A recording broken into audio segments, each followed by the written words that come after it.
What's going on, nerd herders? You're listening to Go Chuck Yourself. In this episode, Erin and I are going to recap and analyze Season 2, Episode 7 of Chuck versus the Fat Lady. Feel free to send us an email at gochuckyourselfpodcast@gmail.com. We might just read your email on air, assuming it's not something super private. If it's super private, not sure why you sent it to us in the first place, but just keep it in mind. You could also feel free to follow us on Twitter at GoChuckPodcast. And hey, you could also tweet at us there, and maybe we'll read the tweet on air. We're just always looking for things to read on air. So if you want to help us out in that quest, that would be wonderful. Make sure to subscribe and like us on Apple Podcasts and Spotify, or wherever you're getting your podcasts and listening to. We'd love to hear from you and hope that you are enjoying the show. Now, here we go.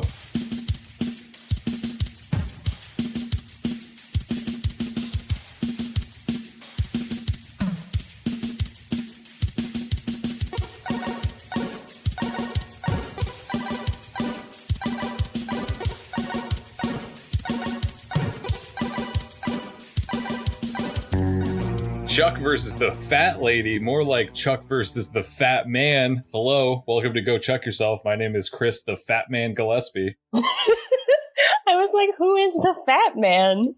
I'm the Fat Man. Hello, joining the Fat Man. I am Erin. I did not prepare a fun nickname for myself. We'll work on it. We'll workshop it over the course of the episode. Erin, no fun nicknames errata. Yes, that's me. Welcome to Go Chuck Yourself. I say that to you, the listener, also to Erin. It's been quite a while since we've done this. That has no bearing for you, the listener, hopefully. But it has been, it's been about 2 months, I think, since we've recorded. Yeah, around there. It was long enough for me to forget about Jill. And then when she was in the episode, I was like, who is that? So it's been long enough that I forgot about the show. Yeah. So why we took 2 months off, a little fun fact about Go Chuck Yourself is that after every 6 episodes that we record, we are entitled, it's union stuff, but we're entitled to a 2-month long sabbatical where we can go off and do our own individual endeavors that are either going to A, further your understanding of Chuck, or B, doing something that will benefit the podcast. So we've been off on our sabbatical. In 5 more episodes, we'll do it again. Erin did some pretty interesting things on her sabbatical. Erin, how did you spend your time off? To further my understanding of the world and hereby the show, Chuck, I recently took a trip to London and Paris, 2 locations that are just ripe with Chuck-related information. Like when you go to Westminster Abbey and you see the grave of Elizabeth I, you think, this inspired Big Mike's character, I think. Mm-hmm. I do have I have a question. Sorry to cut you off, please, but I think everyone's wondering it. You saw London, you saw France. You see anyone's underpants? Let me think about it. I don't think so, actually. So now I'm disappointed. I have to go back.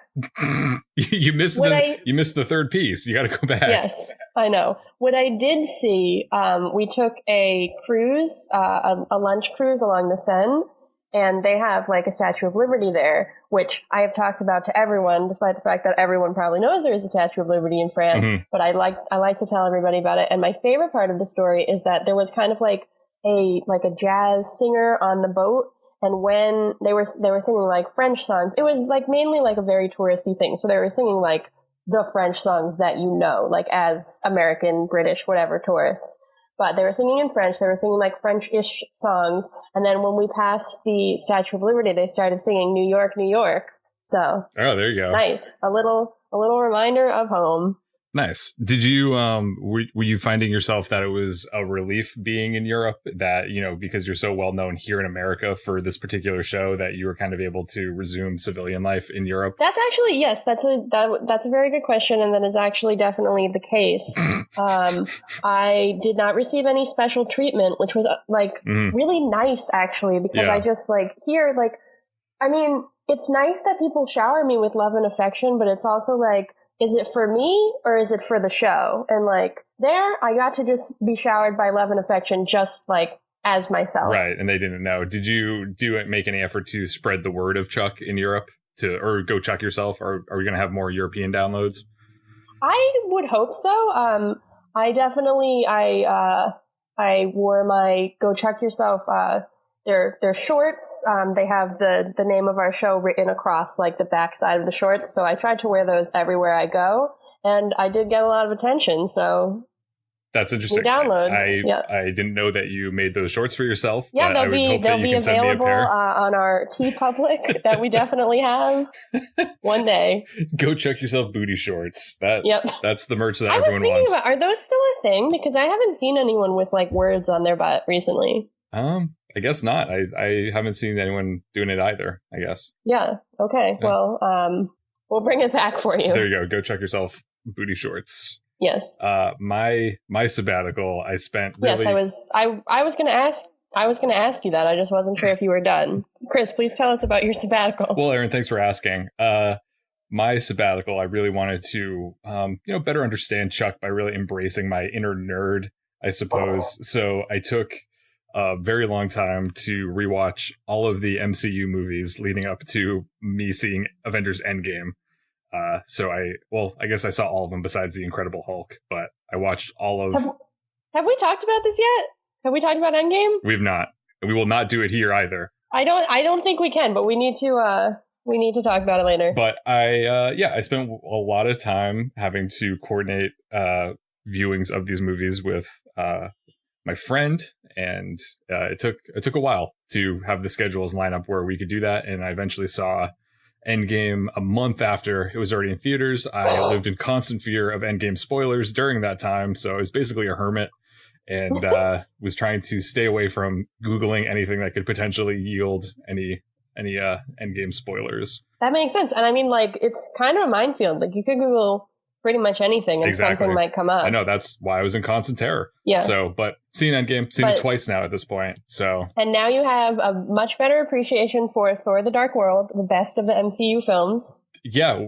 They're not going to dive into that, but more on that later. I have a deeper appreciation for Chuck. I feel like this is something that Chuck would have done. Yeah, I think you're definitely right, but I don't think he would have had as much trouble with the scheduling other than like if he had spy stuff to do. Right. But I feel like if he was coordinating with one of his friends, which would definitely be Morgan, I feel like Morgan would just already be at his house. Yeah, Morgan doesn't have a lot going on. Also, I mean, tying it into Chuck, he's obviously, Zachary Levi is in Thor: The Dark World, like you said. Oh yeah, he is. And then the beginning of Ragnarok where he's immediately killed. Yeah, I always forget that they get killed because it's so, like, not really a thing. Yeah, it's so not important. He also, I read that Zachary Levi auditioned for the role of Star-Lord in Guardians of the Galaxy. I feel like I knew that. I feel like I would have liked that more, actually. I don't know. I got a lot of feelings about the Chris Pratt Star-Lord, but that's neither here nor there. Yeah. Anyhow, that was my sabbatical, and the entire time I was doing it, I was like, "Good Lord, this feels like something I'm doing for a podcast, but it's not. It's just something that I'm doing for my own personal pleasure." I'm glad that I don't have to document my thoughts about this, but I did rank all the MCU movies in order of my least favorite to favorite, which is also something I can share with you later. Yeah, please share with me. I don't know if our listeners are interested in that. Feel free to tweet at us. We'll tell you what it is, but I don't know that we want to use the airspace to do it now. No, but what I do want to use the airspace for is after 2 long months, I've been jonesing to get back to Go Chuck Yourself, and this right here is where we talk about Chuck versus the fat lady. Chuck really beats the hell out of that poor woman, I would say.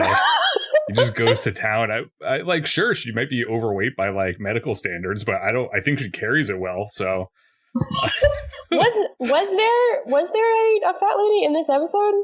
I think it was a reference to the opera. Yeah, I think that's true, but did a fat lady sing? Well, I guess actually we'll get to that. Okay, cool. So we'll get to that, and we'll jump right in, I guess, with the beginning of Chuck versus the Fat Lady, which is episode 7 of season 2 of Chuck.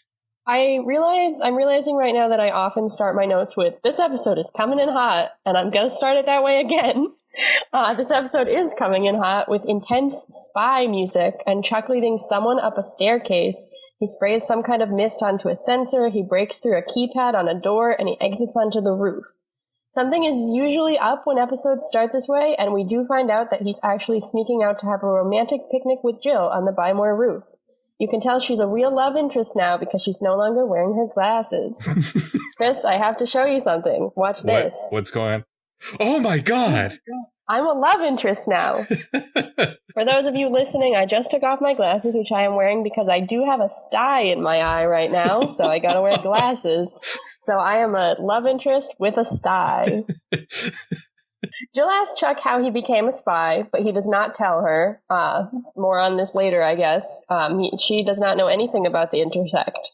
He comments about how the roof is one of the few places he can go without surveillance. Then they begin kissing. So I want to ask you here, do you think they intended to have sex on this roof? Based on how strong the other implications are later, I feel like probably yes, that's probably what they were going for.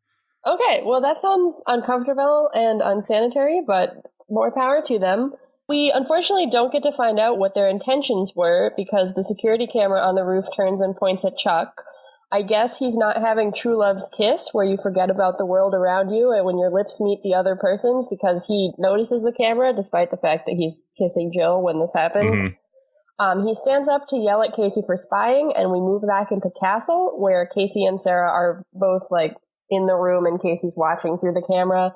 Casey tells Sarah she's pretty nonchalant about her supercomputer boyfriend trying to browse someone else's network. I liked that as a humorous line. But it ends with a pretty emotional moment because Sarah says Chuck is entitled to a real girlfriend, and she's a little sad about it. Can I just say that Chuck is all incredulous and upset when he's like, oh, you guys have a camera on the roof? Why? Because of all the terrorist activity on the Buy More roof? Like, no, absolutely, Chuck. Have you watched the other episodes? There's constantly terrorists inside the Buy More. There's been several fight scenes on the roof, and then like a few episodes ago, he had to jump off of the roof to fight a terrorist on the ground. It's completely logical that there'd be cameras on the roof. It would be reckless if they didn't have cameras up there. Yeah. So Chuck is wrong. I'm glad you pointed that out too. It's safe to have the cameras on the roof. They should. There's been so many terrorists. It's fine. Yes. Yeah. So many delivery women who just are on the roof having fights just with Sarah. Constantly beating the shit out of Sarah on the roof. Yeah. So kind of like Wade and Kim Possible, Beckman appears on a screen. I was going to sing the Kim Possible song, but I decided not to do that. I made a game time decision. There's some list of Fulcrum agents that might be in Jill's dead boss's hotel room or something, so they need to take Chuck in there to see if he can flash. Sarah goes to talk to Chuck when he angrily storms into the Orange, and he comments about how there's no terrorist activity on top of the Buy More, which is dumb, as we've already established. Sarah asks Chuck if everything is okay, and he tells her it's nice to be with someone who knows the real him, which is kind of a slap in the face. I mean, Sarah knows the real him as well. He's being a real jerk. I understand the concept. Like, I understand that, like, you know me differently than, like, people I know here, like, because we've known each other since college, like, but I wouldn't say that I wouldn't be like, oh, like, so-and-so doesn't know the real me. Only Chris knows the real me. So. Yeah, that's true. Sorry to tell you that this way, but. Well, no, that was a compliment to me, right? Because I'm the superior person. Because when I go to LA and I'll just walk around and be like, you don't know Erin, I'll just be pushing people around. And push everyone into that tar pit. That was definitely not the point I was trying to make, but you take it how you want. Everyone's going to the tar pit. You didn't know Erin in 2012? Jump into the tar pit. Oh my god. The tar pit is really sad, actually. Anyway, Sarah says that she will talk to Casey about giving Chuck more privacy. She's clearly sad. But Chuck doesn't care. Chuck don't give a shit in this episode. Yeah, I feel bad for Sarah. Chuck tries to talk to Casey, and Casey has an incredible line where he says, I'm not even interested in my own feelings, Bartowski, which I relate to that very much. And we dive into a few episodes from now. Yes. You would know that. I would not. I have no idea what you're talking about. I've seen the future, and I know what's coming. Meanwhile, we see Emmett signing off on home installs, realizing all of them are for Chuck. He makes a note on a notepad that says, where does Chuck go? I'm not sure why he wrote that down, but it's a good visual for us. That's a screenwriting tip. You got to show what your character is thinking. Especially when Chuck doesn't use like voiceovers or anything at all. Yeah, like the show. They have had a voiceover like twice. It's just Chuck recapping stuff, though. Yeah, it's never like a character in the moment being like, that's true. This is what I think, but I'm not saying out loud. So Morgan rolls up to work with an illegal game copying device, bragging that it's highly illegal. This prompts Emmett to step in and ask what's illegal, then ask them if they're going to smoke weed on their lunch break. I was kind of surprised that he took this route, but it led to the best line in the episode where he says, I heard the loading dock is like a 5 for Fighting concert. I wrote in parentheses in my notes, Chris will probably start singing here. So you've disappointed me that you did not start singing 100 Years. Oh, I don't know that one. Oh, you don't know? No, I do. I do. I think of the other one. Superman? No, I think of the other one. What other one? The one where he's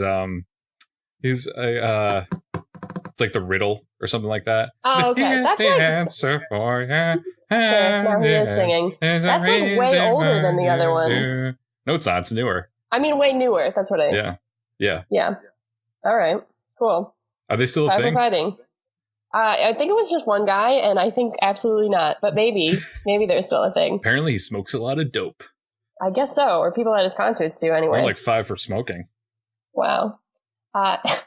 Emmett tries to get a moment alone with Chuck for what feels like the 500th time, but also for the 500th time, Chuck jets off to a fake home install. Emmett's interest is further piqued by this, but mine is too, because I don't know where Chuck went, because the next scene is Chuck at night talking to Jill, getting ready for his mission. So where do you think that was a real home install? Where do you think he went? I have no idea. I've stopped trying to keep track of where Chuck goes. Because he appears in the Bymore, then he disappears from the Bymore, and then he appears at the castle and he disappears from castle. I don't know. He's just... Well, that's another screenwriting tip. Just keep everybody guessing about what characters are doing. Where's the main character? Jill asks Chuck what Sarah's like and if she's pretty, which prompts me to think, has Jill never seen Sarah? Weren't they in the last episode together? So I don't know what this question is about, but Jill is basically asking a lot of questions about their missions, specifically if they're ever, like, romantic. Chuck says there's nothing sexy about his spy missions, so predictably when he opens the door to Casey's apartment, Sarah is in there in fishnets and a beautiful red dress, and then she winks. I just thought that she was dressed nice for a night on the town, but apparently she's trying to be an escort. Chris picked up on that imagery. I did not. I was just like, what a nice outfit. Picturing you walking down the streets of downtown LA, like, look at all these women. Why are they all dressed up? Where are they going? Are they going to an event? They're so formal. Like, no. So Chuck and Sarah go to a hotel that's supposedly known for its discreetness when powerful men show up with their escorts. I'm sure there are some of those. They book a room, then they go in there and change into their spy clothes. We cut to that with Sarah adjusting her spy clothes, like looking like she's just changed. So I'm impressed that she apparently changed in this room with Casey and Chuck there, and no one commented on it, and we didn't see it. Like, that was nice. She was just like, no one mentioned it. I was happy. So they go from their suits and their escort costume that they're going upstairs into like all black, right? So it makes me think, like, why don't they use, because they look like an improv troupe. So I feel like, why isn't that a cover that they utilize more often? It'd be pretty easy. Just wear all black. No one would want to talk to them. They could act weird and no one will suspect anything. This is a very good idea. I don't think that we were, as a society, ready for the improv plotline yet. Okay, that's fair enough. I'll keep my eye out for it. Yeah. There's an improv plotline in the show Lucifer. So if you are thirsty for improv stuff that isn't really related to the plot of the show at all, but is just there, there you go. Well, I'm not, so I will not look into that. But thank you for letting me know. So Sarah, Casey, and Chuck climb through a vent to get to, like, the hotel room that they want to be in, the crime scene of Jill's ex-boss. Chuck accidentally butt dials Jill, which I was wondering if this is one of the first appearances of, like, an iPhone butt dial in media. I have no way of knowing, but it could be. I was wondering about it. Maybe. It seems pretty a time when this might have not happened as much. Jill hears some apparently incriminating dialogue between Chuck and Sarah, where they're talking about how long it should take a businessman to have sex with his escort. And then they talk about Chuck's physical struggles getting through the vents, which is a lot of, like, aren't your knees hurting and move your hips differently and stuff like that. Jill overhears this and thinks that they must be having sex, so she gets mad and leaves Chuck's apartment, which is where she was apparently hanging out by herself. Ellie and Awesome are nowhere to be seen. She's just by herself unfortunately. in her new boyfriend's apartment. Back in the Bymore, Morgan enters the break room, and Emmett has set up an interrogation space where he says that the Bymore is a nation called Bymoria, and Chuck is looking to succeed. Emmett seems to think that Chuck is on drugs, which is the trend of this show, apparently, because he is not the first person to suggest that. he blackmails Morgan with photo evidence of Morgan and Anna hooking up in the home theater room, which it was nice to see Anna because we certainly haven't seen her on the show for a while. Yeah, I completely forgot about Anna until she's just not in these episodes. She's a photograph of her. Just a photograph. If I could speak to the Bimoria situation. Please do. Okay, so we have the country of Bimoria. Emmett alludes to this being a republic of states, correct? Yes. Okay. Yes, he does. So this is not worthy enough for It's a Sign, our segment, but there was a sign in the background behind Morgan that says, at Bymore, the customer is king. So that means that Bimoria... The customer is the king of Bimoria? Right. So it's not really... It's not a democracy. It could still be a republic, but it's not a democracy. So that means that it's like a sham government, or that there's some confusion about what's going on. But also, I'm wondering if the national pastime of Bimoria is mixing metaphors, because at first, Emmett refers to Bymore employees as the states of Bimoria. Yes. But then when he threatens Morgan, he threatens to fire him, and he refers to that as being deported from Bimoria, which implies that can entire states be deported? Because if so, I have a list going. But I was just like, "What, guys? Come on! Too many metaphors. Is Chuck a state? Can he get deported? Is he a citizen? What's going on with Bimoria?" The states that I would deport are the states where we don't have any downloads from Go Check Yourself. So if you're listening to this right now, you are not getting deported. Yeah, good. Okay, that's nice. Yes. Thanks, listeners. So Chuck, Casey, and Sarah have broken into the hotel room when we next see them. Chuck flashes on a little wooden box. And Chris, we haven't talked about your good friend in a while, but I think it's time to step into the Robert Langdon corner. Oh, no! I was mentally referring to this episode as Chuck versus the Da Vinci Code. Yeah. Yeah. We got some Fibonacci sequences. We got, I don't remember, what was the box called? A Venetian code box or something like that? Yeah, Venetian puzzle box. Yeah. It was bringing back all my memories of the 6th grade when I read the Da Vinci Code for the first time. And Chuck was like, "Oh, this puzzle box says, oh, we're jumping ahead a little bit, right?" Well, yeah, they opened the box a little while later, but you can talk so about Chuck it. talks about he's like, "Oh, it's not, this code is a complicated Fibonacci sequence." Like, the Fibonacci sequence isn't complicated. You know what I mean? I guess unless you started with higher numbers, then it would be more confusing. But like, the idea of the Fibonacci sequence is not confusing. Yeah, no, I understood it as a 6th grader. I mean, probably before then too. But yeah, it's not that complicated. But Chuck and Jill are both geniuses, so obviously they're the only ones who could solve this box. Right. More on that later, because we are ahead of ourselves slightly. Outside the hotel room, a Fulcrum agent shows up. We never find out this man's name, so I will be referring to him as the Fulcrum agent. He shows up and shoots the 2 men guarding the door. When they hear the shots, Chuck and Sarah and Casey escape back into the vent. Chuck has to climb up onto Casey's shoulders to get back in, which I really liked. Back in their room, Chuck opens the secret box and a gas comes out and sprays on Chuck and Sarah, so they take off their clothes and run to take a shower. Chuck has a moment where he's going to wash Sarah's back, and I guess he realizes how beautiful she is. I have a moment where I think about the fact that Sarah is wearing boy shorts and how that's very practical in a very physical work environment, but I also wish that I didn't know that, because why is she always in her underwear and now she is wet? Anyway, Jill knocks on the door, and when Chuck opens it, Jill sees him and Sarah in their underwear and wet and having obviously just taken a shower. Jill says the bellhop sent her up to Chuck's room, which I was wondering, did she also pretend to be an escort? Did she say that she was an escort but she was late? Why would this hotel that's known for its discreetnesses just send up whoever asked to someone else's room? I don't know. Incidentally, I must have gone the PG version of the Chuck season 2 DVD set, because when it came time for the shower scene, my DVD skipped ahead over that part, and I was like, well, I don't know what I just missed, but I know that I missed a little bit. So what I had to end up doing was, the only way I could watch it was watching it in reverse. So when I was rewinding it, I saw that scene backwards and in mute, and I was like, this is creepy. I don't know how I feel about this. That's very weird. I didn't want to miss anything. I didn't want to miss out any context of what was going on. Your DVD is just very moral. It must have come from one of the very moral states that maybe is not having listeners to our podcast. I don't know. Very moral. So Chuck and Sarah are freaking out in the hotel room because they think that they've just been poisoned by this poisonous gas. Casey does not breathe in the gas, so he says that he's going to rush out and come back with a substance analysis kit. He was very casual about it. Like, I thought he was just leaving them to die based on his face. Well, the last episode, he got super poisoned. So, like, if I was him, I'd be like, oh, thank God it wasn't me this time. Yeah, I'm getting out of here. Fair. Chuck is freaking out about the Jill situation and also the poison, but mainly the Jill situation because he's an idiot.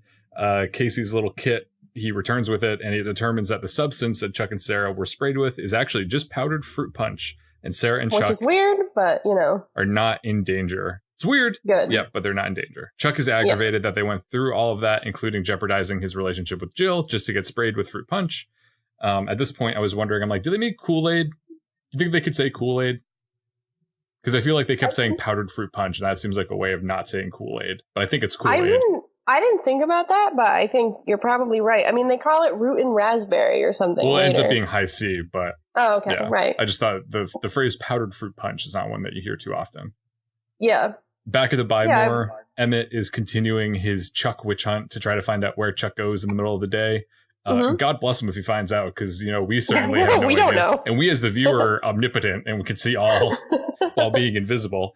Emmett interrogates Lester and Jeff, both of whom are useless because they just bicker with one another. Eventually, once Emmett threatens to blow the lid on Jeff and Lester's after-hour poker nights at the Buy More, Jeff and Lester admit to seeing Chuck with Jill the other night. Now, this is a reference to the previous episode where Jeff and Lester pull up in the Nerd Herd cruiser on the Cockblock Express and see Chuck on his date with Jill. And they say that they perceive this to be Chuck cheating on Sarah with another woman and suspect that this is his big secret and why he's acting so strange. Because everyone knows if you have a mistress, you see her during your workday and jeopardize your job to also jeopardize your relationship. Yes, that is how that works. Lester refers to where Chuck and Jill were as a real silverware joint, which I really liked. That was a good insight into his world. Yes. When Emmett asks what the mistress's name is, Jeff and Lester tell him that he needs to break Morgan because, quote, Morgan's beard contains so many secrets. I wrote that down too. Turns out that in Emmett's investigation, similar to the kill portion of each episode of this podcast, all roads lead to Morgan. Yes, that is very true. I don't want to steal your thunder here, but I will point out that when Emmett does find Morgan, Morgan is surrounded by Hello Kitty toys, which I really liked. I don't know if you wrote that down, but Morgan seemed to be adjusting the Hello Kitty display at the Buy More, so... Great. I was on board with that. Thank you for providing the context and not just making it seem like he was just in a room full of Hello Kitty dolls, which would be very unsettling. Speaking of Hello Kitty, my cat just leapt onto my legs, looked at me, and then left. Goodbye, Kitty. Chuck is back in the store, just like Erin's cat is back with her. Chuck is back in the store at this point, not working, but just leaving Jill constant voicemails, which is something that Chuck has gotten very good at, since he seems to do this with every woman he meets, whether it's Sarah or Jill or Lou. God, rest in peace, Lou. Jeff and Lester approach Morgan, who is fluffing a Hello Kitty display. Oh my God, I did write it down. Okay, you did write it down. Good. They tell him that he needs to cooperate with Emmett. Jeff and Lester run away as they see Emmett approaching. Emmett asks Morgan once again where Chuck goes during the day, and Morgan refuses to break, saying that Chuck is going to fix computers and computer-related software. Emmett doesn't understand why Morgan keeps covering for Chuck. At this exact moment, Jill hurries into the Buy More to confront Chuck, and Emmett points her out to Morgan. Morgan recognizes Jill and is heartbroken to find out that Chuck indeed has been keeping this from him. Emmett is delighted that he got to the bottom of the Bartowski mystery and promises Morgan that he won't tell Chuck that his best friend was the weak link.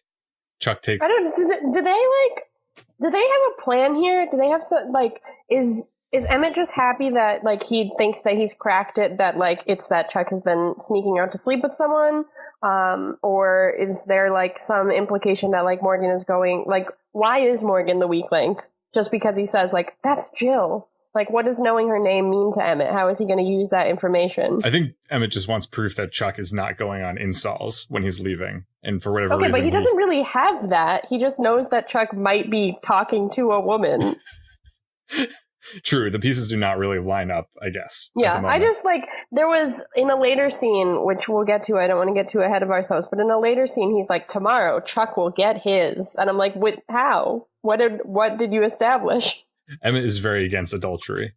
Yes. I mean, Okay. I don't know. Like, he has principles. Chuck takes Jill to the Bybor back room. Why? And she says that he has 3 seconds to explain to her why what she saw at the hotel wasn't what she saw. This is referring to him and Sarah in the shower. After removing his foot from his mouth, Chuck tells her about what happened with the puzzle box and the fruit punch powder. Chuck asks Jill if she believes him, and she says that she does. Turns out that her boss, Guy, was paranoid and was always inserting puzzles into different communications to make sure that they were secure. She says that he put puzzle encryptions on emails, which is apparently something you can do. And for this reason, Jill says the fruit punch could be a clue, a small piece of a much larger puzzle. Just like the Da Vinci Code. And now, although I am able to summarize this for you myself, Chuck apparently cannot. So he blindfolds Jill and brings her to Castle to tell Casey and Sarah this herself.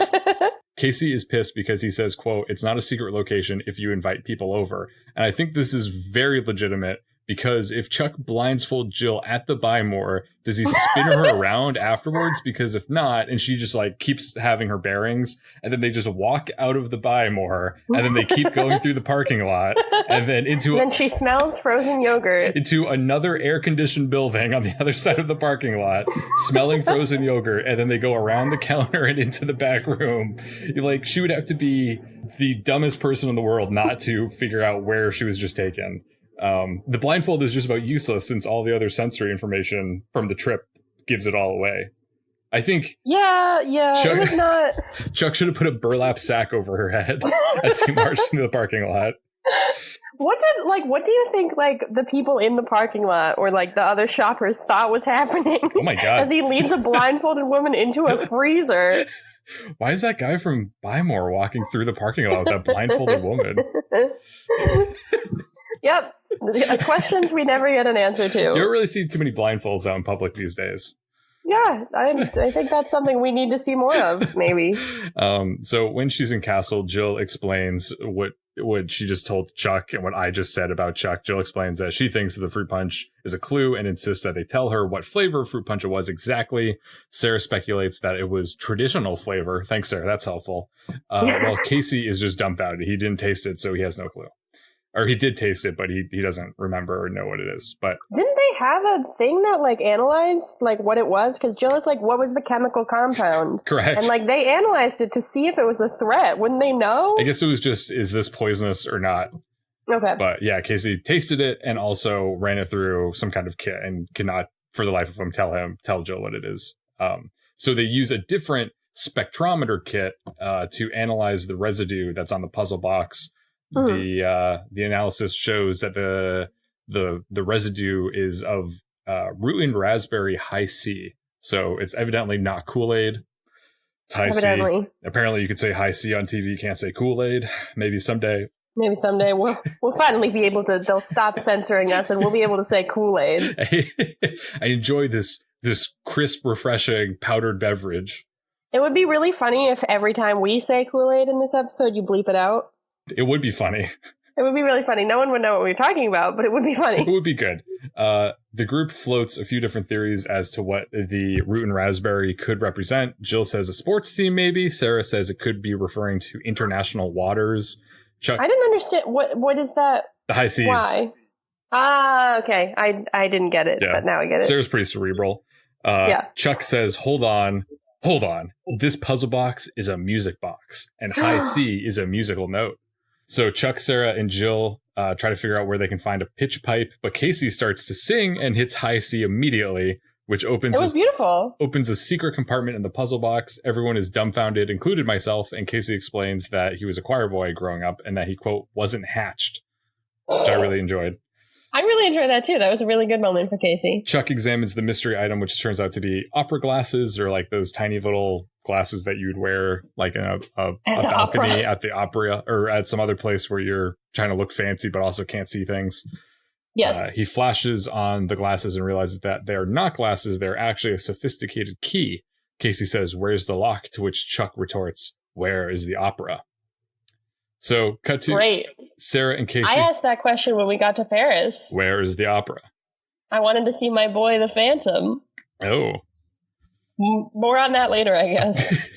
Cut to Sarah and Casey storming into a theater as a performance of opera is rehearsing. They discuss their thoughts about having Jill participate in the operation. Casey thinks that it is useful and doesn't really care, while Sarah, just this one time, kind of gives a shit and doesn't like it. We see Chuck and Jill entering one of the box seats, which Jill explains was Guy's family's box. They examine the area until Chuck finds a round metal object the size of a nickel built into the carpet. It has the same markings as the key from the opera glasses. Now the key opens a small compartment in the floor, which houses a mysterious box the size of a shoebox. So now, rather than take this box and get the hell out of the theater without causing a scene... Too. Why do they need to do that? They're like, hey, everybody practicing, get off the stage. We're going to open this box. They don't even say get off the stage. They just walk onto the stage while these poor people are rehearsing. Why do they need, why can't they do it in the rows and rows of seats? Or outside, or just don't lie. Bring it to castle. Our brilliant and lovable spies take the box onto the stage during the rehearsal in order to open the box on the prop table.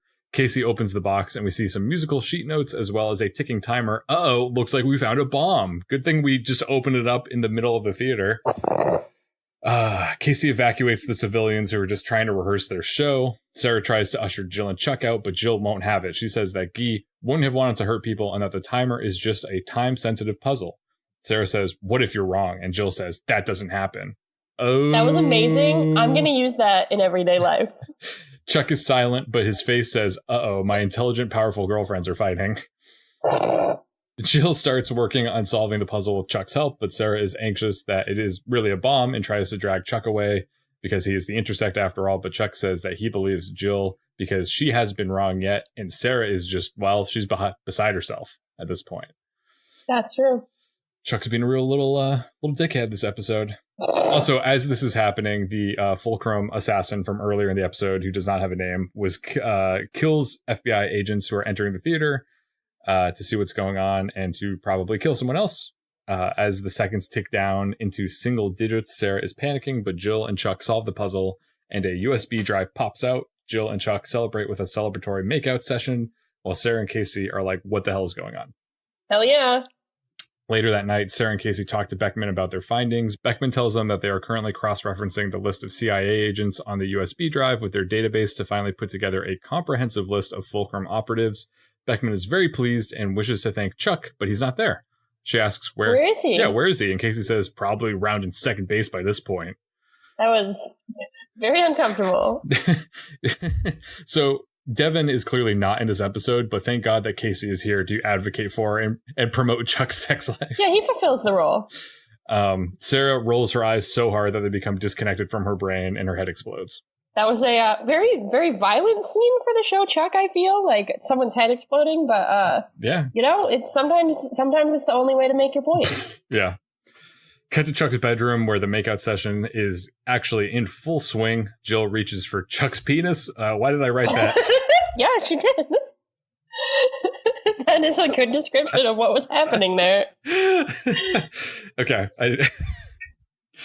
All right.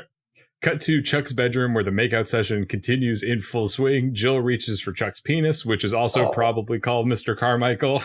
No, I hate that. But Chuck shoots her down because he knows that there are cameras in his room and that Casey will be watching them make love, which Chuck is not about. So instead, Chuck suggests that Jill meet him at the Bymore the following day at a time that they communicate using atomic numbers and chemical facts, or as Casey refers to it as nerd code. So if Casey just replayed the footage and pulled up Wikipedia, he could figure it out. Yeah, but he was like, I can't figure it out. It's a nerd code. Yeah. That's not his principles. He's like, I'm not fucking with that. No. I don't care about nerd code. Just like he won't kiss Chuck in the last episode to save his life, he won't do nerd code to save Chuck. No, those are his two rules. No nerd code, no kissing Chuck. Yep. So back at the Bymore the next day, the Looney Tunes episode where Bugs Bunny and Elmer Fudd are at the opera is playing on all the TVs. Oh, I wrote that down too. Yeah. Chuck approaches Morgan and asks him to cover him as he goes out during the day for a romantic getaway. Morgan says, "Oh, you're taking Sarah out?" Oh. Chuck slams his foot in his mouth so hard that he breaks his ankle, and Morgan tells him to cut the crap. He knows about Jill. In fact, he says everyone seems to know about Jill, including Emmett. Jill texts Chuck to say that she is on her way, so Chuck once again asks Morgan if he can cover for him, and Morgan says that he will because they are best friends and best friends lie for each other. but not to each other. That was kind of like, I have to make a shameful admission here that like I liked that moment from Morgan. Yeah. Like I thought it was kind of like I thought it was annoying that he was like mad that Chuck has secrets, but I thought it was really nice that he was like, you know, even though we're in a little pickle right now, like it was really an act of maturity. I think maybe Morgan was one of the most mature people in this episode. I agree with that. Yeah. So Chuck runs out of the Buy More and cut to a fun road trip. Jill and Chuck are driving in a convertible. Must be Jill's convertible. They're going into the countryside. I think she has one, yeah. Where they stop at a gas station for gas and snacks. Chuck runs into the gas station while Jill mans the pump. When Chuck returns, he sees that Jill has been taken at gunpoint by the Fulcrum assassin, who still doesn't have a name. No, he never gets a name. Don't worry about him. This is especially troublesome since, as we find out from Sarah and Casey, Chuck has gone off the grid and they can't even track him. The assassin announces that he needs Guy's list of Fulcrum agents or he will kill Jill. He then declares that Chuck needs to meet him at the Opera House at midnight because he apparently appreciates the fine arts and has a knack for the dramatic. Yeah, well, maybe we should start calling him the Phantom. Ooh. Maybe that's who he is. Okay, yeah, that's fine. The Phantom of the Opera. Yeah. I'm down. Do you think they couldn't call this, I mean, I don't know if they would want to call it Chuck versus the Phantom of the Opera, but like, maybe that's better than Chuck versus the Fat Lady. So after his little adventure at the gas station, Chuck rushes in to appeal to Casey to help him rescue Jill. Casey thinks the man who took Jill will kill her, whether or not Chuck hands over the list. Chuck begs him, but Casey refuses, immediately turning his back to make a phone call to Washington. So obviously, Chuck just grabs the flash drive and runs out. Alarms start blaring, and a gate slams down, locking Casey inside the room that he's in Castle. The only one with a clear line of fire to Chuck is Sarah. She says, "If you try to take that, I have to stop you." Casey says, "Shoot him, Walker, take him down." But the Amazon subtitles say, "Shoot him, Walker, in the knee." So the Amazon was a little bit softer, a little nicer.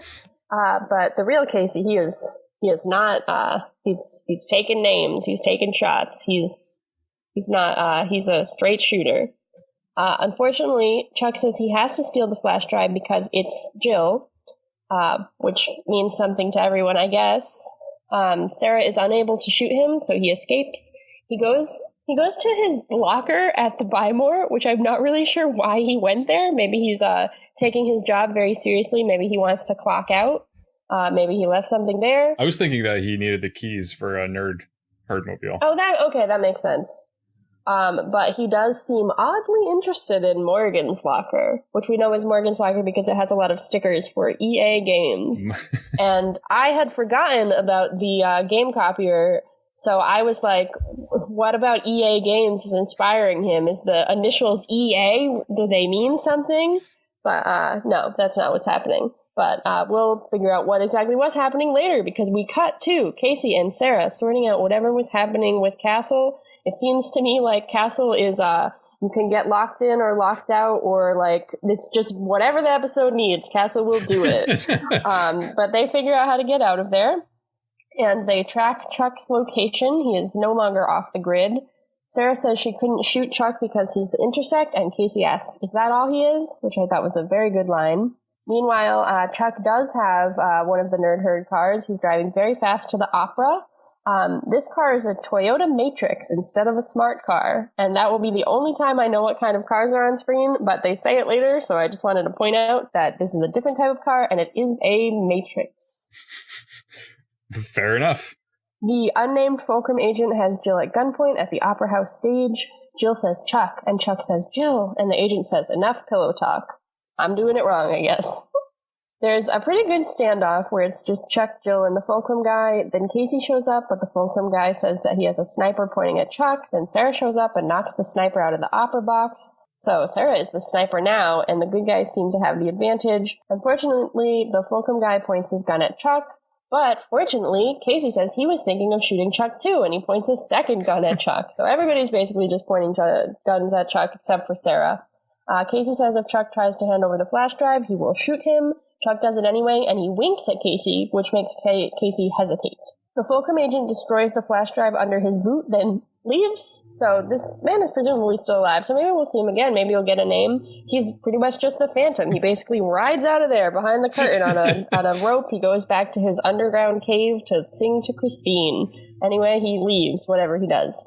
He lets Jill go, too, so that was nice of him. I'm making quotes here. Very nice, not suspicious. Meanwhile, at the Bymore, Jeff, Lester, Morgan, and Emmett are playing poker together and drinking various kinds of alcohol. Morgan seems to be portrayed as mature now, as we have mentioned before, or at least more mature than Emmett, because Morgan is drinking beer and Emmett drinks, what, is it a wine cooler? But they say that later. I've never had one, so I don't know what they look like.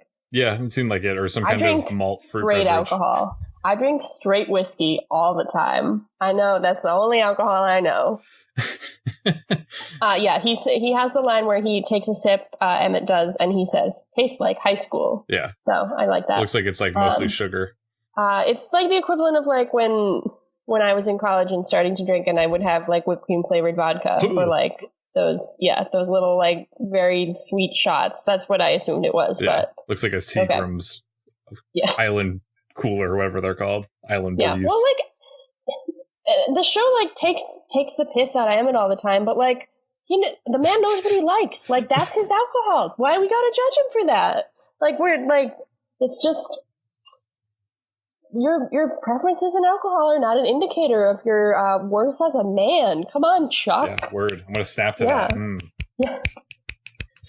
Emmett references how Morgan has sold Chuck out, and tomorrow Chuck will get his. Again, I don't really know what that's referring to, I think and he's we gonna never find execute out. Chuck. I think he might. He's gonna bring a gun. Jesus. They're gonna He's set gonna up a lock stage Chuck like into the cage. they're gonna set up a stage like in Chuck versus Tom Sawyer, and he's gonna march Chuck There's up a onto the stage. guillotine. Yeah. No adulterers in the Bymore. Oh my god. Chuck's like, I'm sorry, Morgan. Oh my god! Back at the opera, Casey berates Chuck and threatens to torture him for crimes against his country in a very, very violent description of what he's going to do to Chuck. Chuck reveals that he used Morgan's game copier to make a copy of the Fulcrum agent's list, so he has managed to trick the Fulcrum guy into letting Jill go, and he has still maintained a copy of the list somewhere. So that's great. Very good. Good thing of I Chuck. was also wondering, like, maybe the way that list works, it like you can't copy it to a computer, but like they had it plugged into their computer. They were already analyzing it, and like Beckman had seen it. So like, why wasn't it already copied somewhere? Well, it wasn't like completely done copying when you ripped it out. Yeah, I guess that makes sense. I guess they were encrypting it. Maybe you couldn't until you encrypt. I don't know, but Chuck made a copy of it, so that's fine. Right. Sarah and Jill have a moment where I hope in the next episode Jill does not say she doesn't know who Sarah is, because this time they are definitely talking. They have a moment where Jill says she's sorry for not trusting Chuck with Sarah, and Sarah says Jill can pay her back by not hurting Chuck again. So it's a nice moment. The next day, Emmett is super hungover. Morgan apparently filmed Emmett breaking into Big Mike's office while drunk and screaming at the fish on the wall, then throwing up under Big Mike's desk. Morgan blackmails Emmett with the footage in order to protect Chuck. Good thinking, Morgan. That night, Chuck and Jill are finally going to consummate their relationship at Chuck's apartment. Chuck makes a reference to how they have a hotel booked somewhere. Hopefully not the hotel that they were at earlier in the day, but who knows. Jill says that they can just like hang out there, and she puts her shirt over the camera in Chuck's room, which I don't know why no one thought of that before, because that seems like a pretty obvious way of dealing with that. As this is happening, Sarah and Casey are looking at the Fulcrum agents list, which has started to finally unencrypt. As we're cutting between these two scenes of Jill and Chuck making out and the Fulcrum list, we finally get to a point where Chuck and Jill seem to be very much in love, and then Sarah and Casey see that Jill comes up on the screen, and she's Fulcrum. Oh no! Wow. Who could have seen this coming? Sarah and Casey rush to rescue Chuck, but Jill and Chuck are already gone. I don't exactly know how that timing worked out. I don't know if they actually ended up having sex, or if they just pretended like they got to the point that we saw and then said, we're going to stop now, take off Chuck's watch, and leave. But they are gone. Chuck left his watch behind, so there's no way of tracking him. And we finish the episode with Jill and Chuck in Jill's convertible driving to wherever these spy kids go. The Island of Lost Dreams. The Island of Lost. I saw you trying to remember what that was called. I was thinking Schlitterbahn, because that's another location they go to in the Spy Kids movies. So we end with Jill. We know who is a Fulcrum agent, and she has Chuck completely unarmed off the grid. Yes. What's going to happen? what's going to happen? We don't know. This was actually, I don't want to get too ahead of myself with ratings, but this was like a cliffhanger that was interesting enough that I thought about watching like the first 5 minutes of the next episode to see what happens.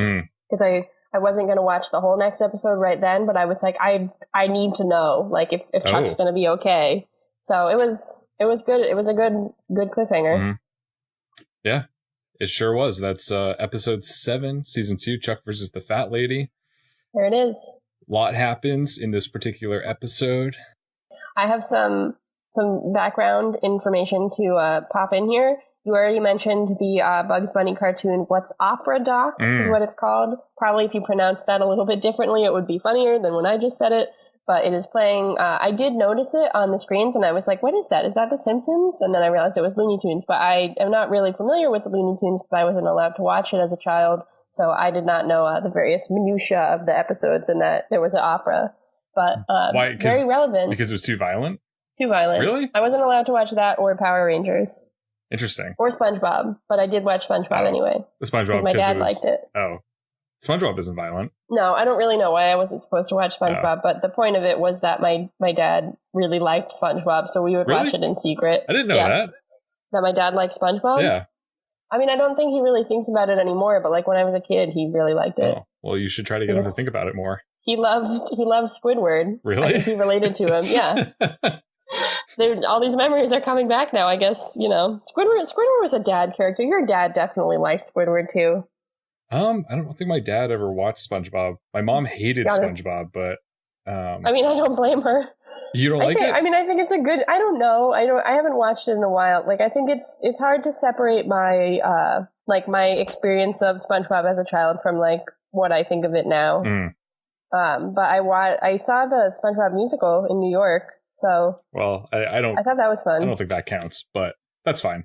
I'll take it. Another fun note is that Jill says that the logon for Guy's computer was a randomly selected word from a piece of Vogon poetry. I don't know if I'm pronouncing that right because I've only ever read it, but that's a reference to The Hitchhiker's Guide to the Galaxy, where this race has the worst poetry known to the universe, and it kills people when they hear it. So that was a fun reference. Didn't pick that up. A very common goof that was noted on all of the sources that I usually check after watching an episode of Chuck was that the high C that Casey sings is actually an E. So that's I don't really know if that was just like them not paying attention or if they were like he couldn't sing a high C, so they made it an E and just didn't. They were like, no one will know that, but everybody did. So I'm apparently tone deaf. I was just like, that sounds about right. I don't. But I guess they came up with the line high C before they knew if what is his name in real life? Adam Baldwin.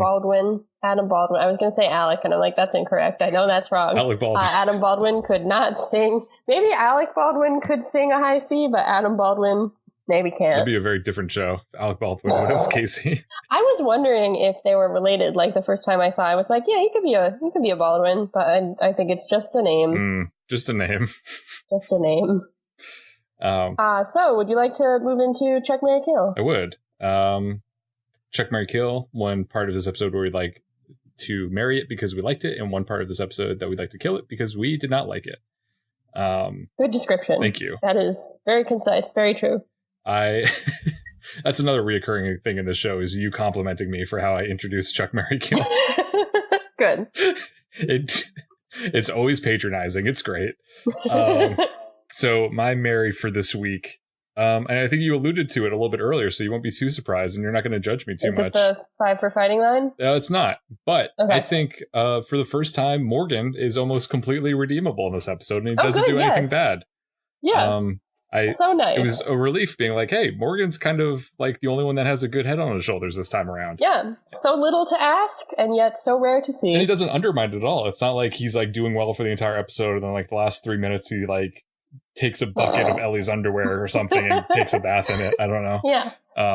Because I mean that could happen. It could happen. But I also really like the closing sequence. How it was edited because it was very tense and suspenseful and you don't know what's going on. I feel like they probably maybe were alluding to it being in two different timelines, kind of like the Jill and Chuck stuff was earlier in the day, and then when Sarah and Casey are realizing what's going on, it's later. So that's why Chuck and Jill are already off the grid by the time they realize it. But it did that. Was an effective cliffhanger. I like that sequence leading up to it. It was very emotional. Yes, I really agree. I have 2 Marys for this week. One, as I just said, was the Five for Fighting line. I thought that was really, really funny, and it made me laugh because I haven't thought about Five for Fighting in so long, and I just I don't know the connotations of a Five for Fighting concert, like what they were at this time, but whether or not it's funny if Five for Fighting was known for having people getting high in the audience. It's even funnier if Emmett just doesn't know and thinks that that's what's happening. So either way, and especially watching it now, having not thought of Five for Fighting in so long, it's great. It's a great line. The other thing I would like to marry is the use of the song in the final sequence, which is the song Keep Yourself Warm by Frightened Rabbit. It's a weird choice to have on TV because the main lyric of the song is, "It takes more than fucking someone you don't know to keep yourself warm." They obviously did not say that in the episode, but it was a weird edit because they did use that part, and it just kind of the lyrics just kind of cut out for the word fucking, and then just everything else is the same. Interesting. So if you were paying attention, you would be like, what? You would be able to tell what they had said. It just didn't say it. Really? So I didn't pick up on that at all. The music director really likes Frightened Rabbit, huh? Yeah, they show up a lot.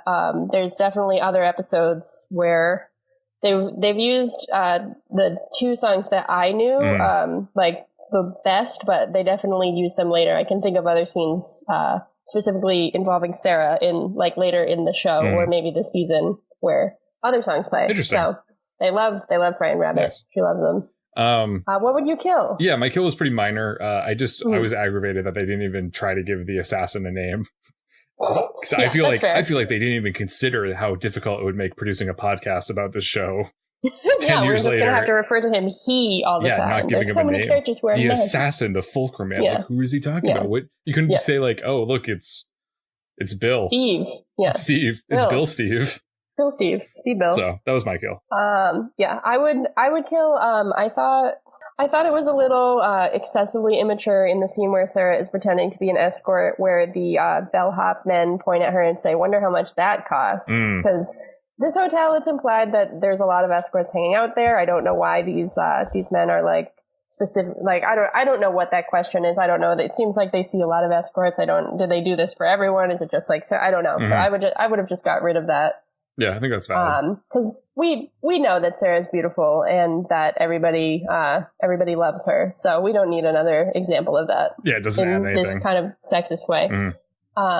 So that's Chuck, Marry, Kill. I don't know why I'm doing the announcements now, but I'd like to move into I'd like to move into the final segment of our show, which is called the Scooter Scale. It is known I'm not doing well at this, but it is a reminiscent name referring to our favorite character, Scooter, who was the former manager of the Wienerlicious. We are going to give the episode a rating of 1 to 5 corn dogs, 1 being a low rating and 5 being the highest possible rating. Chris, what do you think? Well, I appreciate you taking the steering wheel. I feel like this is like Jill and Chuck driving in the convertible. I feel like I'm on the passenger side and it's enjoyable. I feel like you can't rule out 0 corn dogs, though. I feel like that's a possibility. Okay. But other than that, 0 to 5. I would give your rating. I would give your description of the Scooter Scale maybe like a 3.5. Okay, that's fair. Yeah, I think this episode I would give it probably a 4. Wow. Okay, we differ. Okay. I think I really enjoyed it the first time that I watched it. I think there are some goofs and holes that as we just discovered, but overall, I don't really have anything major that I take fault with. So yeah, I think I'll give it a 4. Okay. I have written down that I would like to give it a 2.75. Interesting. Okay. I think I might bump it up to a 3 though, because I think that Morgan's maturity, my issue with this episode, which I'll talk about in a second, had to do with the level of maturity in the episode. Okay. But I think Morgan's maturity might be the extra 0.25. So I'll give it a 3. Nice. But as I was saying, I feel like this episode kind of drove home some of my feelings about the show's maturity and my relationship to it as an adult viewer. I thought the stuff with Morgan and Chuck's friendship was kind of weird because I guess that Morgan is kind of portrayed as like a man-child, so like it kind of makes sense that he'd have a less mature view of friendship, but I also think it's strange that he's just so like adamant that Chuck should tell him everything about his life that happened in the past. Like, I don't know the timeline of the show, but like I think him and Jill started talking like not that long ago, so like maybe like Chuck just hasn't had time to tell Morgan about it. I don't know. It just seemed like a little bit immature of Morgan. But then he like is mature later in the episode when he like still stands up for his friend anyway. So that was okay. But I thought that like the plot lines with like Chuck having to find somewhere to make out with his girlfriend and like going to very different locations like the backseat of a car and like the roof, like I think that is kind of funny as like saying like, oh, like Chuck is being monitored like Casey and Sarah are like his parents. I don't know. But it kind of just struck me as like, this is what it felt like to be a teenager. And as a teenager, I wouldn't have questioned this. But like as an adult, I feel like there are workarounds such as covering up the camera, which they do later or like whatever. And then I thought that I'm still not complete. I think this episode does a better job of it, but I'm not completely sold on like Emmett being like a bad guy who needs to like get his due. I feel like maybe less so in this episode because Emmett kind of starts being like a ridiculous caricature, but he's doing his job. Like it's reasonable. It's still reasonable of him to be like, Chuck is not doing his job. Where is Chuck going? And then like to be like, oh, like Emmett needs to get his due and like get put in his place for like doing his job as assistant manager. I don't know. And also just like the things where like Casey was saying, like Chuck is getting to second base, etc. Like that was all like, it just felt like this episode like, as Emmett says at the end of the episode, the wine cooler tastes like high school. To me, this episode tasted like high school. Wow. So 3 corn dogs. Fair enough. That's I think all of that's valid. I don't have anything to add to that. I did write down to ask you, what do you think high school tastes like for you? What does it taste like? Do some slam poetry here. High school tastes like, well, you know what I think it tastes like? There was 1 year of high school where for some reason they gave us this brand new vending machine that was accessible just in the hallway anytime you wanted. And it was stocked with every kind of flavor of vitamin water. Yeah, we got and that it was too. only for like $1 or $2 or like $1.50, and it was sweet because you could just walk up or like between classes or so I'm gonna say it tastes like Formula 50, the 50 cent, because that's the only time I've had it. It's they stopped selling it, but I had it a lot in high school. So I think that sounds reasonable. One of the tastes that haunts me from high school is one time I was over. Much like when Jill was hanging out at Chuck's apartment alone without him there, I was hanging out at one of my friends' homes without anyone else there. I don't remember why this was happening, but I was there, and I really wanted a snack.